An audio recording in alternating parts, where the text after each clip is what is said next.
Simone fixait la porte du pavillon familial depuis sa voiture, ce dimanche d'octobre où le ciel bas écrasait Paris d'une grisaille humide.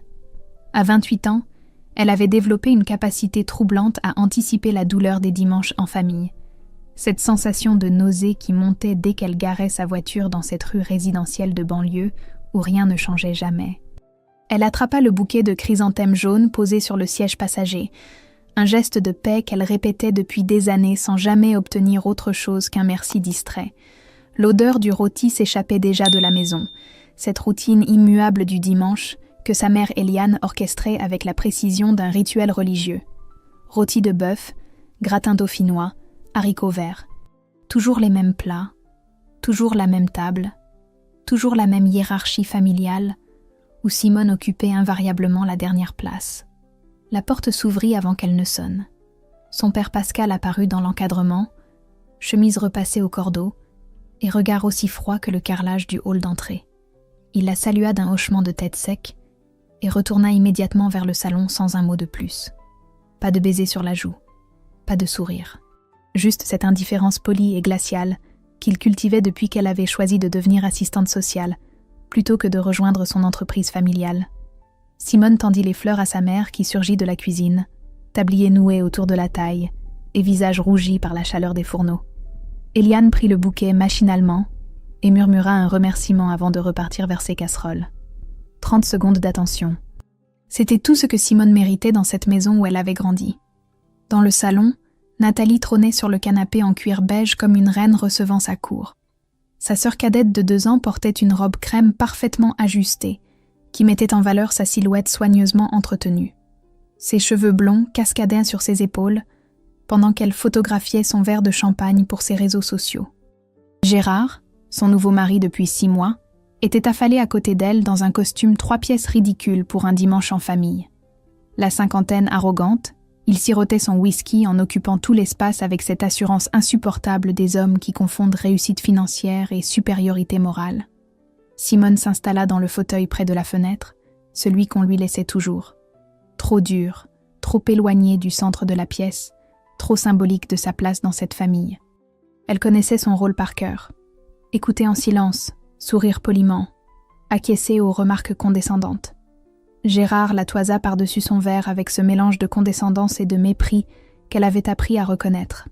Il se lança dans un monologue sur le manque de pragmatisme des travailleurs sociaux, ces idéalistes naïfs qui croyaient ne pouvoir changer le monde avec de la bonne volonté.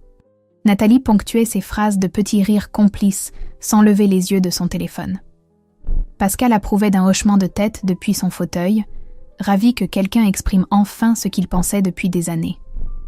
La chaleur montait dans la poitrine de Simone, cette colère familière qu'elle avait appris à ravaler depuis l'enfance. Mais ce soir, après une remarque particulièrement méprisante sur sa naïveté et son incapacité à comprendre le monde réel, quelque chose en elle refusa de se taire. Elle répondit calmement que la dignité humaine ne se mesurait pas au compte en banque et que certaines valeurs dépassaient le profit immédiat. Le silence qui s'abattit sur le salon fut glacial. Gérard posa son verre lentement et se redressa avec une expression qu'elle ne lui connaissait pas. Dangereuse, calculée. Il se leva et s'approcha d'elle avec la lenteur d'un prédateur qui a repéré sa proie. Simone sentit son cœur battre plus fort, mais soutint son regard sans ciller. Elle en avait assez de courber l'échine. Ce qui se passa ensuite la figea sur place dans une sidération absolue. Gérard se pencha vers elle et dans un geste d'une violence symbolique insoutenable, il cracha dans son assiette vide posée sur la table basse. Le choc traversa Simone comme une décharge électrique. Elle fixait l'assiette en porcelaine blanche souillée par ce crachat, incapable de bouger, incapable même de respirer. Le dégoût et l'humiliation explosèrent dans sa poitrine avec une force qu'elle n'avait jamais connue. Autour d'elle, le monde continuait comme si de rien n'était. Nathalie éclata de rire, un rire aigu et cruel qui résonna dans le salon. Elle applaudissait même, les mains levées comme devant un spectacle particulièrement réussi. Simone leva lentement les yeux vers son père, ce dernier espoir pathétique qu'il interviendrait, qu'il la défendrait, qu'il se lèverait pour jeter cet homme dehors. Pascal la regardait avec une expression qu'elle ne pouvait déchiffrer. Elle attendit dans un silence assourdissant. Un mot, un geste, n'importe quoi. Son père soutint son regard sans ciller et prononça d'une voix calme et posée les mots qui brisèrent définitivement tout lien entre eux. « Maintenant tu vas manger. Tu vas apprendre à respecter le beau-père de ta sœur. » Ces mots la traversèrent comme une lame glacée qui tranchait 28 ans d'espoir et de conditionnement familial. Son propre père, l'homme qui aurait dû la protéger. Pendant une seconde interminable, Simone crut qu'elle allait vomir. Puis quelque chose d'autre émergea du chaos de ses émotions. Une clarté absolue et libératrice qui balayait des années de soumission. Un sourire étrange naquit sur ses lèvres. Calme, presque serein. Elle se leva lentement, attrapa son sac et balaya du regard ces 3 personnes qui constituaient sa famille. Une famille qui venait de lui offrir le plus beau des cadeaux sans le savoir. La permission de partir. Vous venez de me libérer. Sa voix était douce et posée, d'une tranquillité qui créa un malaise palpable dans la pièce. Elle tourna les talons et se dirigea vers la porte d'un pas ferme.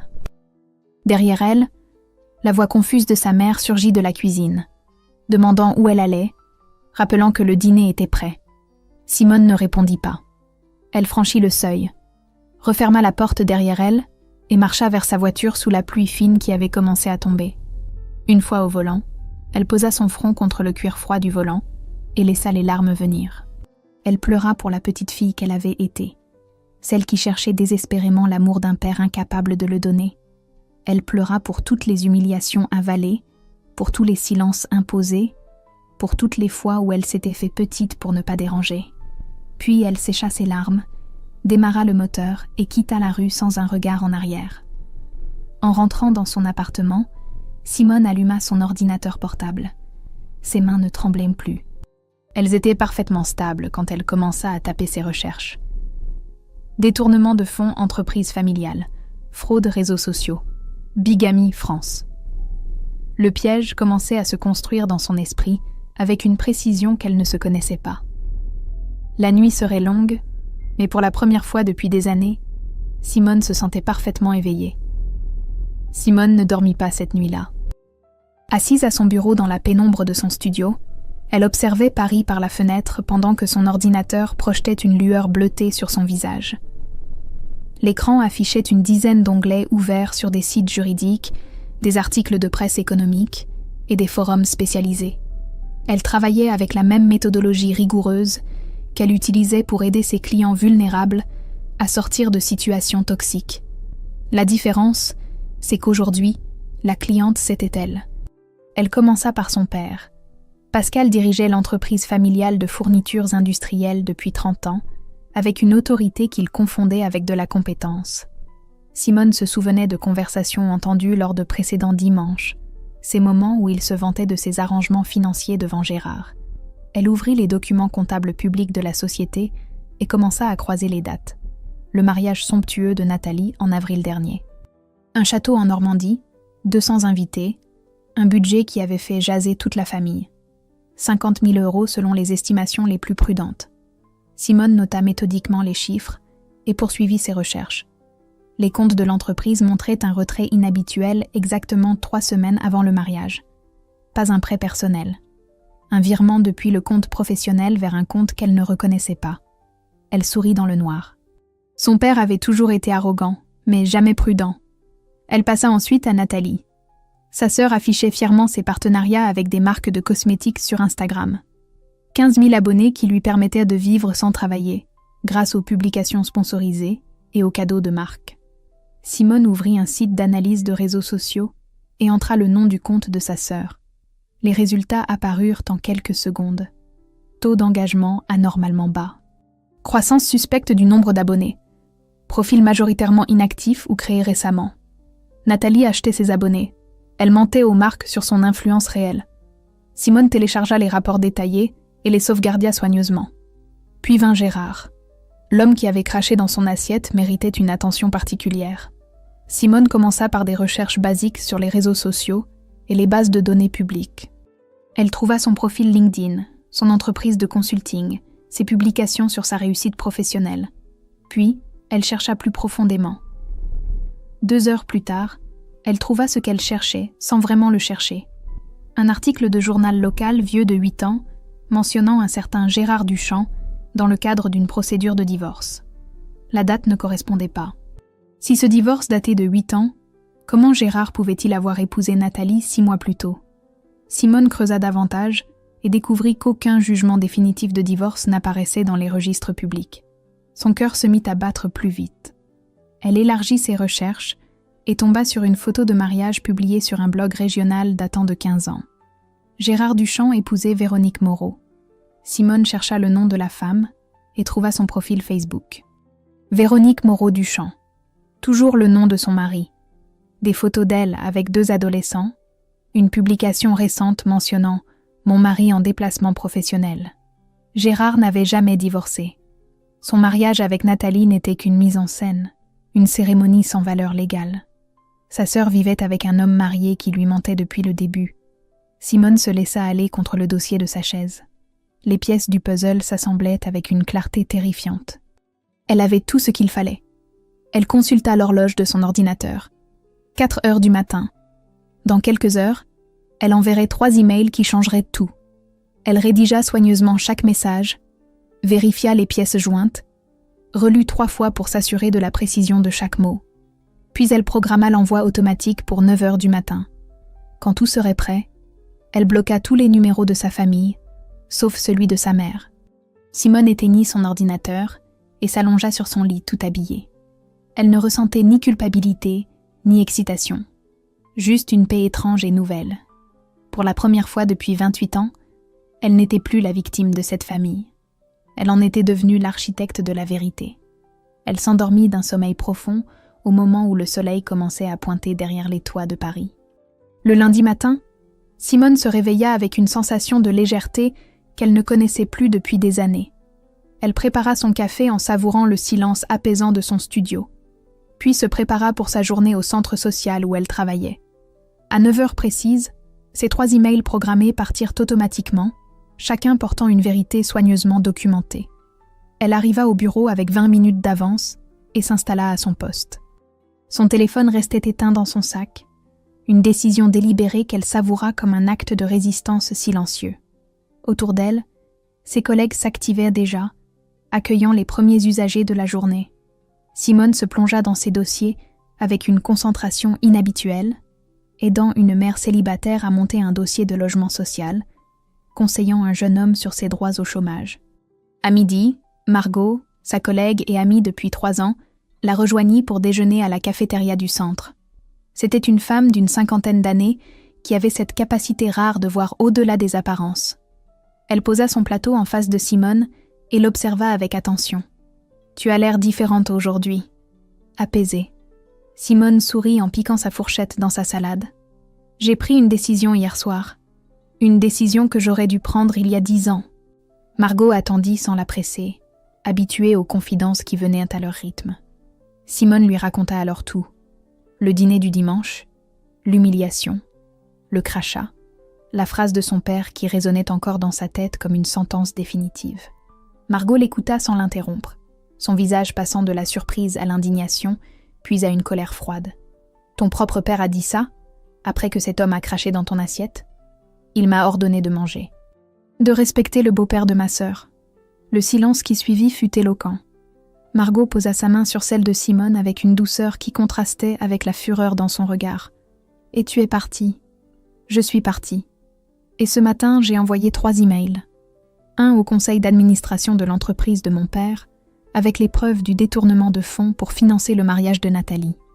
Un aux marques qui sponsorisent ma sœur avec l'analyse de ses faux abonnés. Et un dernier à l'épouse légitime de Gérard. » Margot écarquilla les yeux. « L'épouse légitime. Gérard n'a jamais divorcé. Son mariage avec Nathalie est une mascarade. » Le reste du déjeuner se passa dans une atmosphère de solidarité absolue. Margot ne chercha pas à la dissuader, ni à minimiser ses actes. Elle comprenait cette libération nécessaire, cette justice que Simone s'était rendue à elle-même après des années de silence. En fin d'après-midi, alors que Simone rangeait ses dossiers avant de partir, la réceptionniste du centre l'appela depuis l'accueil. « Simone, ton père a téléphoné 3 fois. Il dit que c'est urgent. Il a l'air paniqué. » Simone sentit son cœur battre plus vite, mais garda son calme. « S'il rappelle, dites-lui que je suis indisponible. » Elle rentra chez elle en métro, observant les visages fatigués des voyageurs autour d'elle. Dans son sac, son téléphone restait éteint, mais elle savait ce qui l'attendait. En arrivant dans son studio, elle le ralluma enfin. L'écran explosa, littéralement. 15 appels manqués de son père, 8 de sa mère, 3 de Nathalie. Les messages vocaux se succédaient, formant une escalade de panique qui avait duré toute la journée. Simone pressa sur le premier message de sa mère. La voix d'Eliane tremblait, hésitante et désespérée. « Simone, qu'est-ce que tu as fait? Ton père a été convoqué par le conseil d'administration demain matin. Nathalie n'arrête pas de pleurer. Ses partenariats sont en train de s'effondrer. Rappelle-moi s'il te plaît. » Simone effaça le message et passa au suivant. Puis, au suivant. La progression était fascinante. De la confusion à la colère, de la colère à la supplication. Elle écouta jusqu'au dernier, celui qu'Eliane avait laissé 1 heure plus tôt. « Simone, je t'en supplie. » C'est devenu incontrôlable. L'épouse de Gérard est arrivée chez Nathalie avec un avocat. Il y a eu une scène terrible. Gérard a fui. Ta sœur est effondrée. Ton père ne parle plus. Qu'est-ce que tu veux? Qu'est-ce qu'on t'a fait pour que tu détruises tout comme ça? Simone posa le téléphone sur la table et s'assit sur son canapé. Elle ne ressentait ni joie ni culpabilité. Juste cette clarté glaciale qui l'habitait depuis dimanche soir. Elle composa le numéro de sa mère et attendit. Eliane décrocha à la première sonnerie.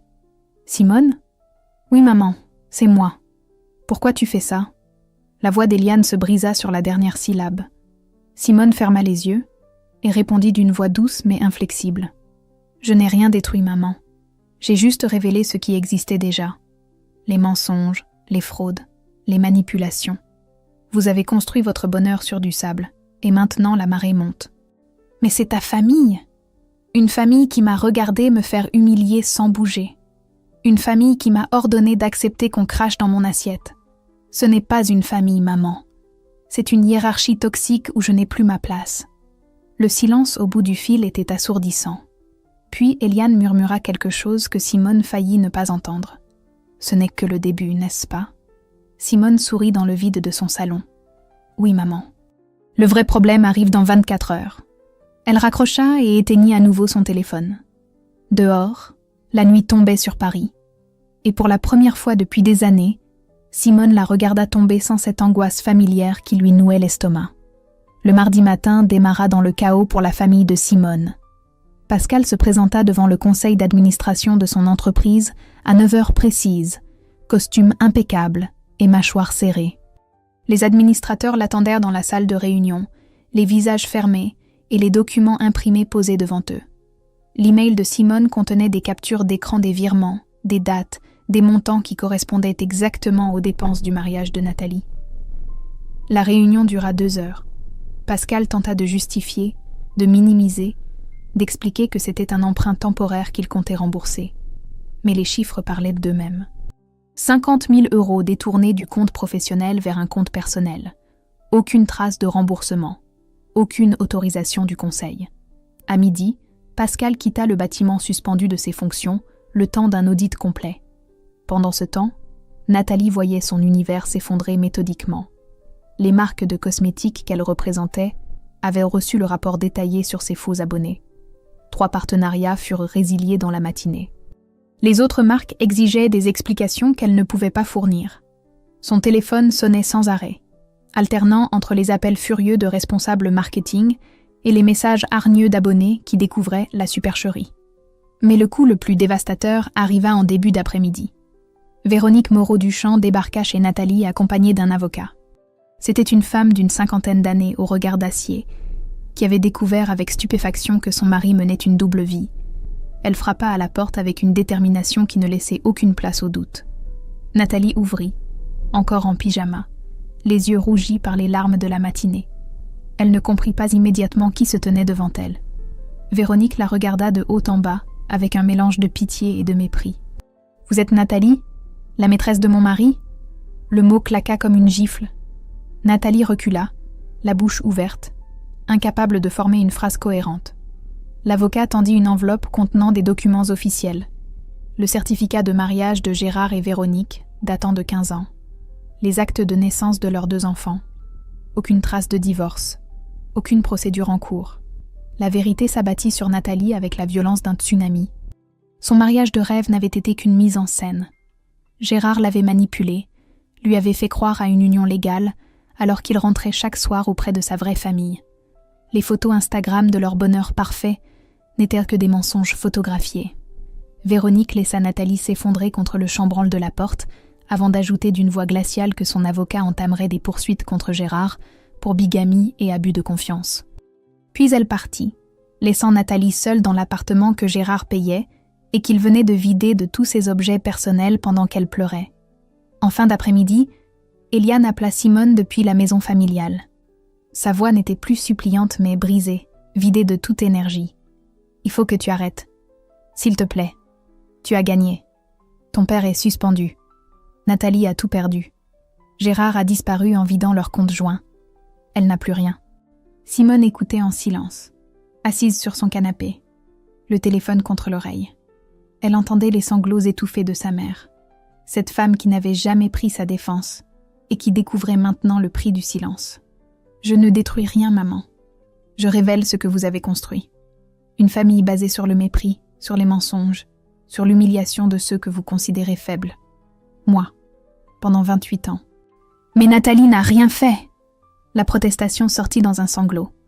Simone ferma les yeux et se rappela le ricanement, les applaudissements, ce moment où sa propre sœur avait célébré son humiliation. Nathalie a ri quand Gérard a craché dans mon assiette. Elle a applaudi quand papa m'a ordonné de manger. Elle a choisi son camp maman. Maintenant, elle vit avec les conséquences de ses choix. Elle raccrocha avant qu'Eliane ne puisse répondre et regarda Paris s'illuminer à travers sa fenêtre. Demain, elle affronterait Nathalie. Et cette conversation serait la dernière. Simone ne chercha pas Nathalie. C'est Nathalie qui la trouva le mercredi matin, garée devant le cabinet d'avocat où Simone venait de consulter Alexandre Moreau, un spécialiste des violences psychologiques familiales. La rencontre avait duré 1 heure pendant laquelle Simone avait exposé méthodiquement 28 ans de manipulation et d'humiliation. Alexandre l'avait écoutée avec une attention qui l'avait surprise, prenant des notes sans jamais l'interrompre. Il avait conclu que tout ce qu'elle avait fait restait dans le cadre légal, que révéler des vérités documentées ne constituait pas de la diffamation. Simone sortit du cabinet avec une sensation de légitimité nouvelle.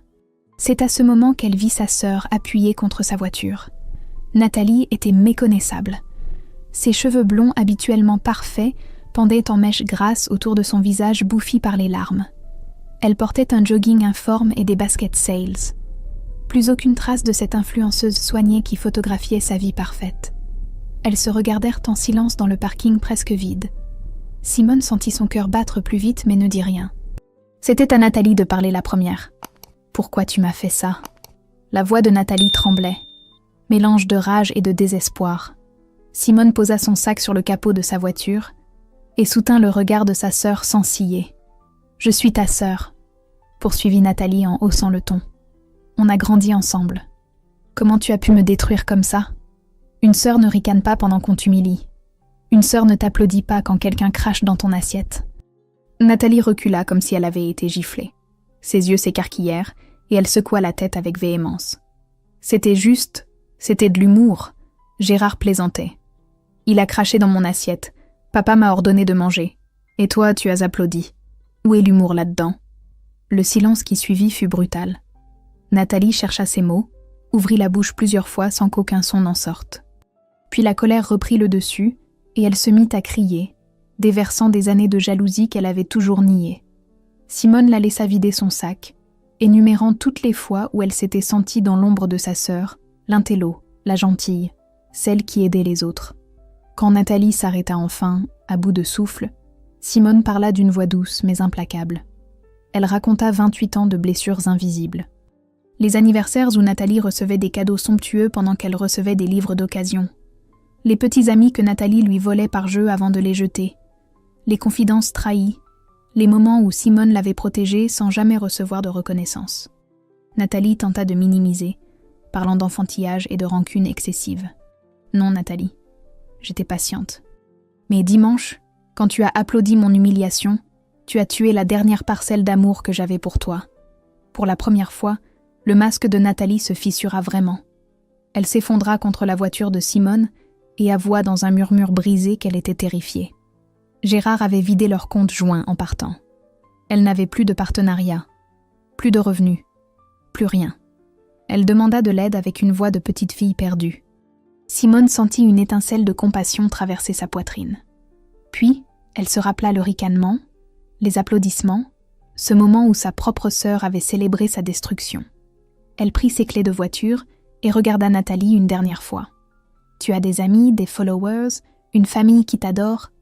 Moi, je n'ai eu que moi-même pendant 28 ans. Tu vas apprendre à vivre comme moi. » Elle monta dans sa voiture et démarra sans un regard en arrière. Dans le rétroviseur, elle vit Nathalie s'effondrer sur le bitume du parking. Elle ne ralentit pas. Le soir même, son téléphone vibra avec un message d'Alexandre. Un simple texto qui fit battre son cœur différemment. « Vous m'avez impressionné aujourd'hui. Puis-je vous inviter à dîner pour discuter de votre situation ?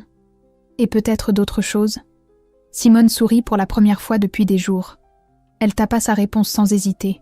« Oui. » Simone accepta le dîner avec Alexandre pour le vendredi soir, 2 jours après leur rencontre au cabinet. Elle choisit une robe simple mais élégante qu'elle n'avait pas portée depuis des mois, se maquilla légèrement et observa son reflet dans le miroir de sa salle de bain. La femme qui lui faisait face semblait différente, plus droite, plus présente, comme si elle occupait enfin l'espace qu'elle méritait. Alexandre l'attendait devant un petit restaurant italien du Marais, costume sobre et sourire sincère.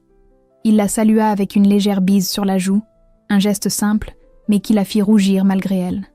Simone n'avait pas eu de vraie relation amoureuse depuis 3 ans, trop occupée à gérer les crises familiales et à s'oublier elle-même dans le rôle de la fille dévouée.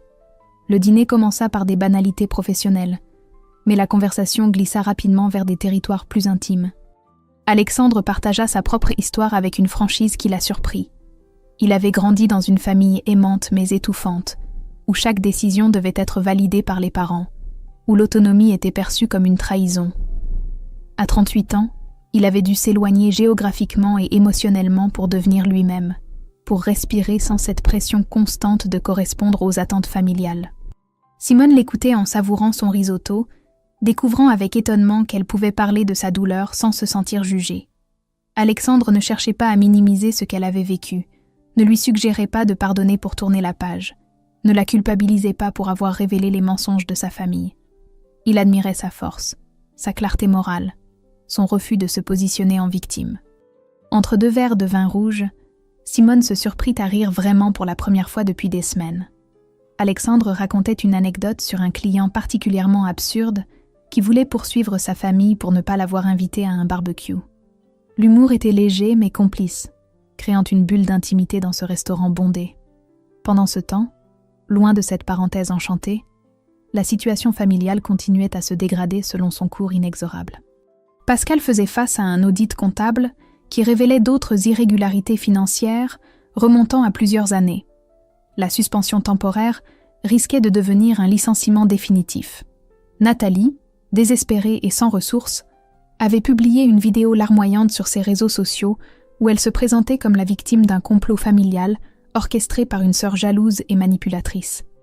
La vidéo était devenue virale dans une petite communauté de followers, qui ne connaissaient que la version soigneusement filtrée de sa vie. Simone reçut des dizaines de messages haineux d'inconnus qui la traitaient de monstre, de psychopathe, de sœur indigne. Margot l'avait prévenue en lui transférant quelques captures d'écran, mais Simone avait simplement haussé les épaules. Les opinions de personnes qui ne la connaissaient pas n'avaient aucun poids face à la vérité qu'elle portait. À la fin du dîner, Alexandre raccompagna Simone jusqu'à sa voiture garée non loin du restaurant. Ils marchèrent lentement dans les rues pavées du Marais, savourant la douceur de cette soirée d'octobre. Devant sa portière, Alexandre prit sa main avec une douceur qui la fit frissonner. « Simone, vous avez peur de quelque chose que je dois savoir ?» La question la prit au dépourvu. Elle leva les yeux vers lui et admit dans un murmure qu'elle avait peur de ne pas mériter d'être heureuse. Que pendant si longtemps on lui avait dit qu'elle était le problème, la source de tension, celle qui devait s'adapter. Alexandre serra sa main plus fort et plongea son regard dans le sien. Les gens toxiques détestent ceux qui leur renvoient leur propre médiocrité. Votre lumière les aveugle, Simone. Ne l'éteignez jamais. Ces mots résonnèrent en elle comme une vérité absolue. Alexandre l'embrassa doucement sur la joue et s'éloigna dans la nuit parisienne. Simone resta immobile quelques secondes, la main sur sa joue, le cœur battant d'une émotion qu'elle n'osait pas encore nommer. En rentrant chez elle, elle trouva sa mère assise sur le palier devant sa porte. Eliane leva vers elle un visage ravagé par les larmes et l'insomnie. « Il faut que je te parle. 2 choses que j'aurais dû te dire il y a 20 ans. » Simone ouvrit la porte de son studio sans un mot et laissa sa mère entrer. Eliane avança lentement dans le petit appartement, observant les lieux comme si elle les découvrait pour la première fois. Elle ne s'était jamais vraiment intéressée à la vie de sa fille, à cet espace modeste mais soigneusement arrangé qui reflétait la personnalité de Simone, bien mieux que la chambre d'enfant restée figée dans le pavillon familial. Eliane s'effondra sur le canapé, les mains tremblantes et le regard perdu. Simone prépara 2 tasses de thé en silence et s'installa en face d'elle dans le fauteuil près de la fenêtre. Elle attendit sans presser sa mère, sachant que ce qui allait suivre changerait probablement tout ce qu'elle croyait savoir sur sa famille.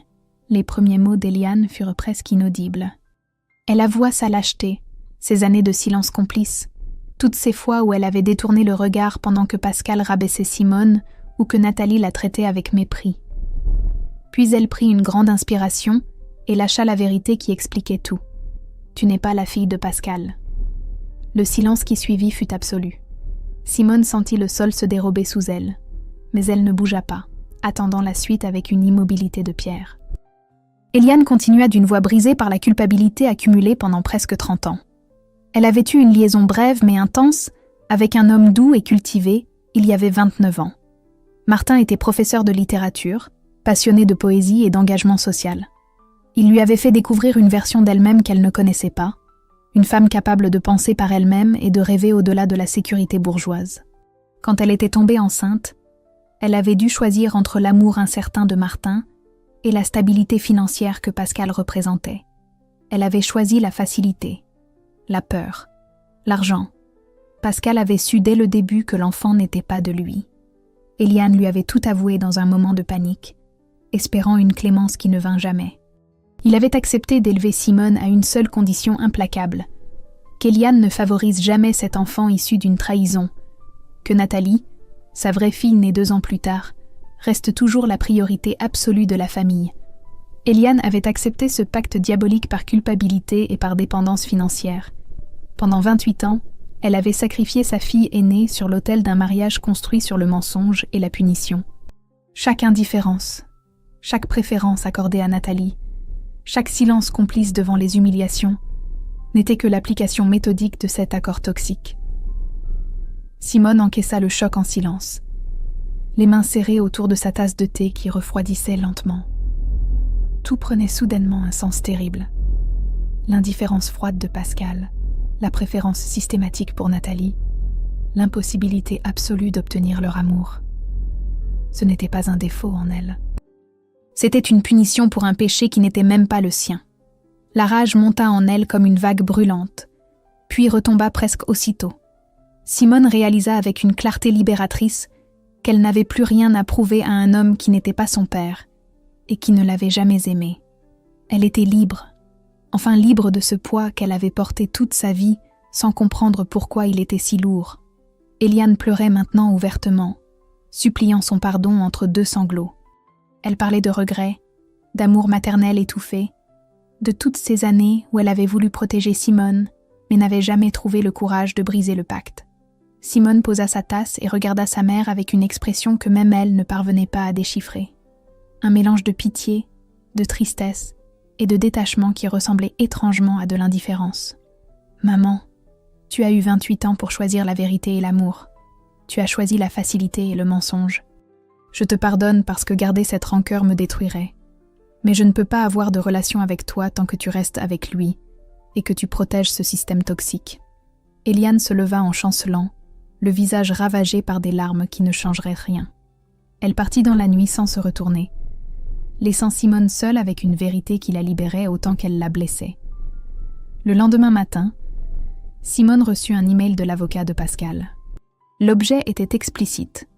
Mise en demeure, diffamation et préjudice moral. La guerre venait d'entrer dans sa phase finale. Pascal attaqua avec toute la rage d'un homme qui voyait son empire s'effondrer. La mise en demeure accusait Simone de diffamation, de manipulation, de destruction volontaire de la réputation familiale. Il exigeait qu'elle se rétracte publiquement, qu'elle admette avoir menti, qu'elle présente des excuses officielles à toute la famille. Les menaces étaient précises et méthodiques. Si elle refusait, il la poursuivrait en justice pour tous les préjudices subis et utiliserait ses contacts pour la faire licencier de son poste au centre social. Simone lut le document avec un calme qui la surprit elle-même. Elle ne ressentait ni peur ni colère, juste cette détermination glaciale qui l'habitait depuis le dimanche, où tout avait basculé. Elle transféra l'email à Alexandre qui répondit dans l'heure, avec une analyse juridique rassurante. Pascal bluffait. Toutes les informations révélées par Simone étaient vérifiées et documentées. Révéler des vérités ne constituait pas de la diffamation. Alexandre proposa de la défendre gratuitement, touché par son histoire et par cette femme qui refusait de courber l'échine. Margot mobilisa ses collègues du centre social qui témoignèrent par écrit de l'excellence professionnelle de Simone et de son intégrité morale. Un réseau de soutien se construisait autour d'elle, cette famille choisie qui remplaçait celle qui l'avait abandonnée. Le jour de l'audience de référé arriva un mardi matin pluvieux de novembre. Simone pénétra dans le tribunal avec Alexandre à ses côtés, vêtue sobrement mais dignement. Dans la salle d'attente, toute sa famille était présente. Pascal arborait son costume le plus imposant et son expression la plus arrogante, certain de sa victoire. Nathalie se tenait à côté de lui, pâle et amaigrie, le regard fuyant. Eliane était assise à l'écart, les mains jointes sur ses genoux, incapable de regarder qui que ce soit. L'audience dura 2 heures. Pascal se présenta comme un père blessé par l'ingratitude de sa fille, un chef d'entreprise irréprochable victime de calomnie. Son avocat martela des arguments sur le devoir familial, sur la déloyauté, sur les conséquences dramatiques des accusations mensongères. Puis vint le tour d'Alexandre. Il déposa méthodiquement les preuves que Simone avait rassemblées. Les virements bancaires détournés confirmés par l'audit interne de l'entreprise. L'expertise digitale prouvant l'achat massif de faux abonnés par Nathalie. Le certificat de mariage entre Gérard et Véronique démontrant la bigamie. Et surtout, il produisit une série de messages textes que Simone avait conservés pendant des années, montrant le harcèlement psychologique constant de Pascal et Nathalie envers elle. Le juge écouta en silence, prenant des notes avec une expression de plus en plus sévère. Quand Alexandre termina sa plaidoirie, évoquant le crachat dans l'assiette et l'ordre du père d'accepter cette humiliation, le magistrat leva les yeux vers Pascal avec un dégoût à peine dissimulé. Le verdict tomba sans appel. Non seulement le juge rejeta la demande de Pascal, mais il ordonna une enquête approfondie pour manipulation psychologique et abus d'autorité familiale. Il qualifia le comportement de Pascal d'indigne et rappela que révéler des faits avérés constituait un acte de salubrité, non de diffamation. Pascal quitta le tribunal détruit, sa prestance habituelle réduite à néant. Les regards des personnes présentes pesaient sur lui comme autant de condamnations silencieuses. Nathalie le suivit en rasant les murs, incapable de soutenir le moindre regard. Sur le parvis du tribunal, Pascal croisa Simone une dernière fois. Il tenta un ultime geste de manipulation, s'approchant d'elle avec une expression presque suppliante. « Tu restes ma fille, quoi que dise ta mère. On peut reconstruire quelque chose. » Simone le regarda droit dans les yeux, avec une clarté qui le fit reculer d'un pas. « Non, Pascal. Je n'ai jamais été votre fille. J'ai été votre punching ball pendant 28 ans. Votre façon de punir maman pour une erreur qui n'était pas la mienne. Mais c'est terminé maintenant. Vous n'avez plus aucun pouvoir sur moi. » Elle tourna les talons et rejoignit Alexandre qui l'attendait près de sa voiture. Il prit sa main naturellement et ils s'éloignèrent ensemble sous la pluie fine qui lavait symboliquement cette journée de victoire. 3 semaines passèrent dans un calme inhabituel. Simone reprit sa vie avec une légèreté nouvelle. Sa relation avec Alexandre se développait doucement, construite sur le respect mutuel et la compréhension profonde. Margot organisait des déjeuners réguliers, où elles riaient ensemble de choses simples et belles. Un matin, une lettre arriva dans sa boîte aux lettres. L'enveloppe portait une écriture élégante et inconnue. Simone l'ouvrit avec curiosité et découvrit une signature qui fit battre son cœur différemment. Martin Lefebvre, son père biologique. La lettre de Martin tremblait légèrement entre les mains de Simone. L'écriture était élégante et posée, celle d'un homme habitué à choisir ses mots avec soin. Il expliquait qu'Eliane l'avait contacté après toutes ces années, qu'elle lui avait tout raconté dans un moment de lucidité désespérée. Il n'avait jamais su pour Simone. Eliane avait disparu du jour au lendemain, le laissant avec des questions sans réponse et un amour inachevé qui l'avait hanté pendant 3 décennies. Martin avait fondé une famille, eu 2 enfants maintenant adultes, mais il avait toujours gardé le souvenir d'Eliane et de ce qu'ils auraient pu construire ensemble. Il ne demandait rien, ne revendiquait aucun droit. Il voulait simplement que Simone sache qu'elle avait été conçue dans l'amour, pas dans l'obligation ou la punition. Qu'elle portait en elle cette étincelle de passion et de justice qui l'avait autrefois attirée vers sa mère. Il joignait une photographie de lui jeune, debout devant une bibliothèque universitaire, un livre à la main et un sourire doux sur le visage. Simone se leva et marcha jusqu'au miroir de sa salle de bain. Elle plaça la photo à côté de son reflet et vit ce qu'elle avait toujours cherché sans le savoir. Les mêmes yeux noisettes pailletés de vert, le même sourire légèrement en biais, la même expression de curiosité bienveillante face au monde. Elle pleura, mais ses larmes n'avaient rien à voir avec celles versées dans sa voiture ce dimanche d'octobre. C'étaient des larmes de reconnaissance, de complétude, de libération absolue. Elle n'était pas l'erreur que Pascal avait passé 28 ans à punir. Elle était le fruit d'un amour véritable, même s'il n'avait duré qu'un instant. Simone décida de rencontrer Martin sans pression ni attente. Leur première rencontre eut lieu dans un café du quartier latin, près de la Sorbonne, où il avait enseigné pendant 40 ans. C'était un homme de 65 ans au regard intelligent et à la voix apaisante. Il ne chercha pas à rattraper le temps perdu, ni à jouer un rôle qu'il n'avait jamais pu tenir. Il voulait simplement connaître cette femme remarquable, dont Eliane lui avait parlé avec une fierté tardive et déchirante. Ils discutèrent pendant 3 heures de littérature, de justice sociale, d'empathie et d'engagement. Martin lui parla de son amour des livres, de sa conviction que l'éducation pouvait transformer les vies. Simone reconnut ses propres passions dans les mots de cet homme qu'elle venait à peine de rencontrer. Elle comprenait maintenant d'où venait cette part d'elle-même que sa famille n'avait jamais comprise. Martin lui présenta ses demi-frères et sœurs lors d'un déjeuner familial quelques semaines plus tard. Ils l'accueillirent avec une curiosité bienveillante, sans jalousie ni ressentiment. Sa demi-sœur Claire, médecin urgentiste de 32 ans, la serra dans ses bras avec une chaleur qui la surprit. Son demi-frère Thomas, architecte de 29 ans, lui proposa immédiatement de l'aider à redécorer son studio. Pendant ce temps, sa vie continuait à s'épanouir comme une fleur longtemps privée de lumière. Sa relation avec Alexandre devenait profonde et authentique, construite sur le respect et la compréhension mutuelle. Il ne cherchait pas à la sauver, juste à marcher à ses côtés. Elle découvrait qu'elle pouvait être aimée pour ce qu'elle était vraiment, pas pour sa capacité à s'effacer. Au travail, elle reçut une promotion après que son directeur eut lu les témoignages de soutien rédigés pendant l'affaire juridique. Son courage inspirait ses collègues à poser leurs propres limites face aux familles toxiques. Nathalie tenta un dernier contact par message, des excuses pathétiques noyées dans l'apitoiement. Simone répondit simplement qu'elle lui pardonnait pour elle-même, pas pour sa sœur, mais qu'elle ne voulait plus aucun contact. La page se tournait définitivement. Eliane avait quitté Pascal et commencé une thérapie. Elle demandait à voir Simone de temps en temps, des rencontres espacées et surveillées émotionnellement. La reconstruction serait longue et peut-être impossible, mais au moins elle existait. 6 mois après ce dimanche d'octobre qui avait tout changé, Simone organisa un dîner chez elle.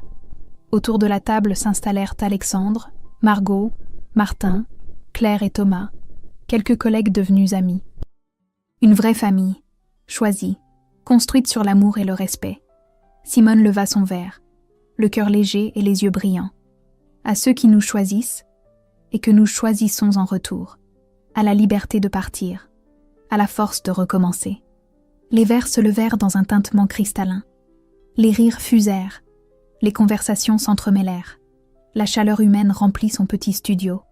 Simone regarda ces visages souriants et ressentit une paix qu'elle n'avait jamais connue. Elle avait perdu une famille toxique. Elle avait gagné sa dignité, son amour-propre et des relations authentiques. Pour la première fois de sa vie, Simone était vraiment chez elle.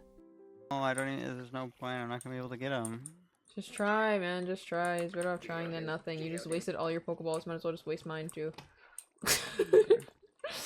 Just try. Just try, whatever.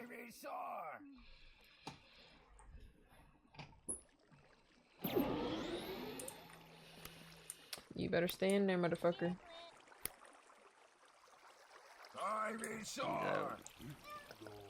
Oh, that's so sad. Wait, I have a heavy ball. Do you want one more try?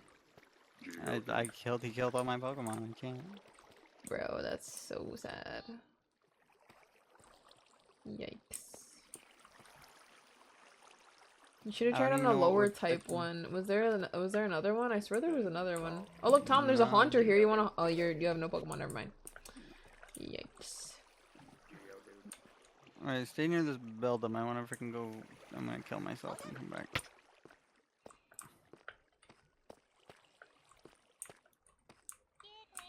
What are you gonna grab? You don't have anything else. You tried Ultra Balls. You tried everything. There's nothing that could get him. I know. I'm gonna go to the shop and see if I can buy something. Okay. Man, I have to stand by this fucking Beldum. Yep.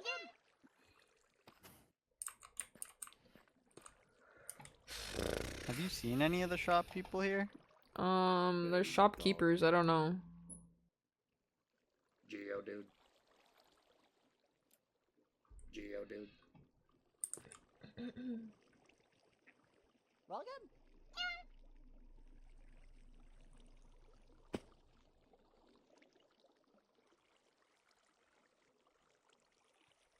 Beldum. Bruh. Howdy. Howdy, howdy. Geodude. Beldum. Welcome.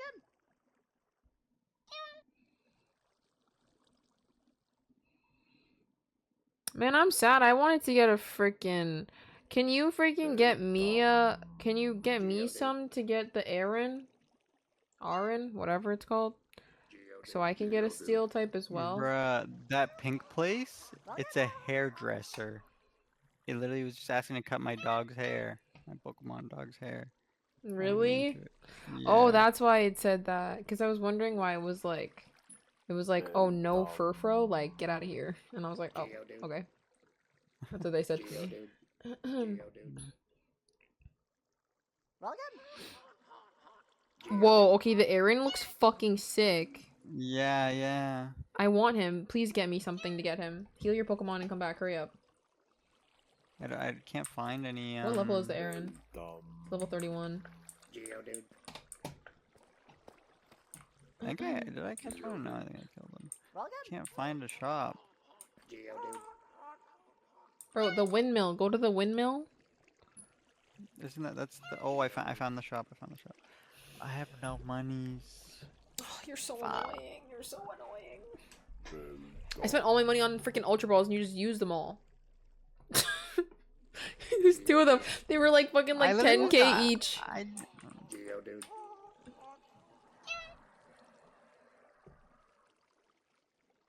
Geodude.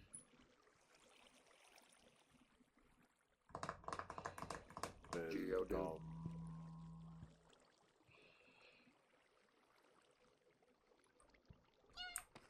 Welcome. Geodude. Geodude.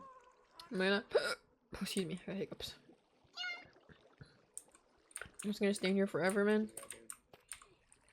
I don't even have anything I could like sell to these guys either. Beldum.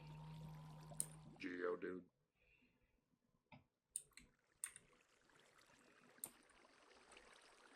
Welcome. Geodude. Geodude.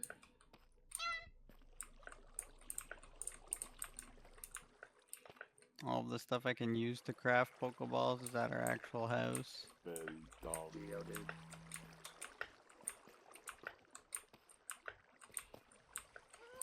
Welcome. Geodude. Okay, TP back Geodude. to me.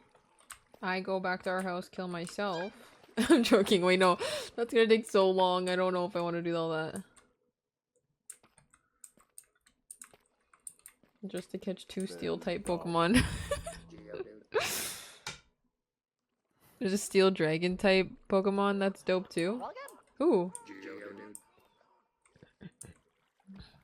Okay, you gonna go now? Where's the Aeron? Oh, it's still right here.